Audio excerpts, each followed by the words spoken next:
வணக்கங்க. இன்றைக்கி நம்மளோட ஃபுல் விலாக் தாங்க பார்க்குறீங்க. வெள்ளிக்கிழமை பல்லவரம் சந்தைக்கு போன ஃபுல் விலாக் தான். திடீர்னு பார்த்தா எங்கள் வீட்டுக்கு சந்தை வந்துடுச்சுப்பா அப்படின்னு சொன்னாங்க. பார்த்தா இந்த ஒரே ஒரு திருஷ்டி கடை தாங்க இருந்துச்சு. ஐயோ இதுதான் சந்தையா, இது மட்டுமா அப்படின்னா, இல்லை இன்னும் போகணும், உள்ளே நிறைய இருக்குது அப்படின்னு சொல்லிட்டு அப்புறம் டோக்கனுக்கு வெயிட் பண்ண வாங்குறதா வேண்டாமான்னு யோசிச்சுட்டு அப்புறம் சரி வாங்கிட்டே போயிடலாம், வெயில் ரொம்ப அடிக்குது அப்படின்னு சொல்லிட்டு வாங்கிட்டே உள்ளே போயிட்டோங்க. உள்ளே போயிட்டு அப்படியே சுற்றி பார்த்தா நிறைய ரோஸ் பூ செடிலாம் வச்சுருந்தாங்க. எவ்வளோன்னு கேட்டால் ஒன்று 80 ருபீஸ் சொன்னாங்க. ஓகே அப்படின்னு சொல்லிட்டு அப்புறம் அப்படியே அந்த ரோசஸ் எல்லாம் பார்த்துட்டு பாருங்கள் இவ்வளோ அழகழகாக இருக்குதுன்னு பார்த்துட்டு அப்படியே சுற்றி பார்த்தோம். அப்புறம் ரொம்ப வெயிலாக இருக்கே என்ன பண்ணுறது அப்படின்னு யோசிக்கல தான் சித்தார்த்துக்கு ஒரு கேப் வாங்கலாம் அப்படின்னு சொல்லிட்டு அவனுக்கு ஒரு கேப் வாங்கினோங்க. இது ஒரு 50 ருபீஸ் சொன்னாங்க. 50 ருபீஸ்க்கு ஒர்த்து தான் கேப்பு, நல்லா இருந்துச்சு. அதுவும் அப்பாவும் பையனும் செலக்ட் பண்ணி வாங்கினாங்க. அப்புறம் பேர்ட்ஸ் எல்லாம் பாருங்கள் எவ்வளோ அழகழகாக இருக்குதுன்னு பேர்ட்ஸ் எல்லாம் பார்த்துட்டு அப்புறம் சரி ஸ்லிப்பர் வாங்கி ரொம்ப நாள் ஆச்சு, சித்தார்த்துக்கு பழசாயிடுச்சு வாங்கிக்கலாம் அப்படின்னு சொல்லிட்டு இதே ஸ்லிப்பர் வெளியில் 300 சொன்னாங்க ஒரு இடத்துல, ஆனால் இங்கே 100க்கு தான் வாங்கினோம். அதனால் நல்ல டிஃப்ரென்ஸ் ஆஃப் ரேட்ஸ்.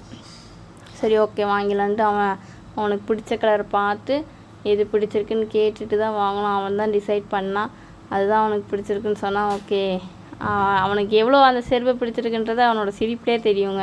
அந்தளவுக்கு அவனுக்கு அந்த செருப்பு பிடிச்சிருக்கு. சரி ஓகே வாங்கிக்கலாம் அப்படின்னு சொல்லிட்டு வாங்கிட்டோம். அப்புறம் அப்படியே நல்லா பாருங்கள் நிறைய இருக்குது சந்தையெல்லாம். குட்டி நாய், பூனை இல்லை நாய் இருக்குது. அப்புறம் நிறைய அனிமல்ஸ் இருந்துச்சு. நாட்டுக்கோழி எல்லாமே கிடைக்கிதுங்க. இல்லைன்னு சொல்லாமல் எல்லாமே இருந்துச்சு. புதுசும் இருக்குது, செகண்ட் ஹேண்டும் இருக்குது. நான் பார்த்ததில் அதிகமாக சேலானது சைக்கிள் தாங்க. நிறைய சைக்கிள் சேலாச்சு. அது இல்லாமல் அப்படியே சுற்றி பார்த்துட்டே போனோம். ஒன்றா ரேட் கேட்டோம், எது எவ்வளோ என்ன அப்படின்றத பார்த்துக்கிட்டே போனோம். இந்த மாதிரி நிறைய டிஃப்ரென்ஸ் ஆஃப் ரேட் எல்லாமே நிறைய டிஃப்ரென்ஸ் தாங்க. ரேட்டு வெளியில் வாங்குறதுக்கு இங்கே நல்லாவே கம்மியாக கிடைக்கிது. 20 ருபீஸாவது கண்டிப்பாக கம்மியாகுது. அப்படி பார்த்துட்டே போனோம். நிறைய வீட்டுக்கு தேவையான பொருள் தாங்க. தாராளமாக போய் பார்க்கலாங்க. நமக்கு ஓகே அப்படின்னா தாராளமாக வாங்கிக்கலாம்.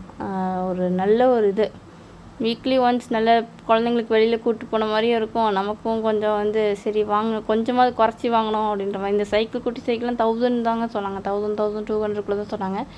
இந்த பாட்டிலுமே 300 வெளியில், ஆனால் இங்கே 250 தான் சொன்னாங்க.